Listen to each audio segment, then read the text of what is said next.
Hello everyone, welcome to my channel. Hi, আমি সাবনা। তোমরা সবাই কেমন আছো? আজ থেকে শুরু হতে চলেছে আমার 30 দিনের ইউটিউব জার্নি। আজকে প্রথম দিন।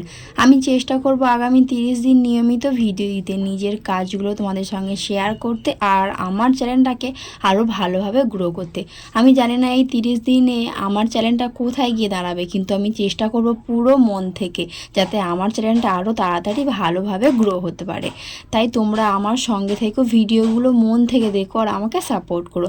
সকাল থেকে ভিডিওগুলো স্টার্ট করে দিয়েছি। আমি ডেইলি ব্লগ তো পোস্ট করবো বলে দিয়েছি ডে 1, তাই পুরোপুরি কাজটাই তোমাদের সঙ্গে শেয়ার করবো বলে সকাল থেকে ঘুম থেকে উঠে নিয়ে ভিডিওটা স্টার্ট করে দিয়েছিলাম। ঘুম থেকে উঠে নিয়ে নিজে ফ্রেশ হয়ে খাওয়া দাওয়াটা কমপ্লিট করে দিই। কি রান্নাবান্নার কাজগুলো আমার শাশুড়ি মা করে, আমি তো একদমই রান্নাবান্নার কাজ করি না, তোমরা সবাই জানো। তারপরে গোসলটাকে কমপ্লিট করে ফেলে মেয়েকেও খাইয়ে দিলাম, কারণ ওকে তাড়াতাড়ি না খাইয়ে দিলেও ঘুমিয়ে পড়বে, ওরা আর খাওয়া হবে না। ওকে ঘুম পাড়িয়ে আজকে রান্না বান্নায় কোনো রকম কোনো স্পেশাল জিনিস ছিল না। খাওয়া দাওয়া কমপ্লিট করে নিয়ে ঘুমাতে গেলাম। তারপরে দেখো বিকালে কি বৃষ্টি চলে এলো। আমি ছাদে উঠে একটু ওয়েদারটাকে ফিল করেছিলাম। ভিডিও ভালো থাকে লাইক কম শেয়ার করো।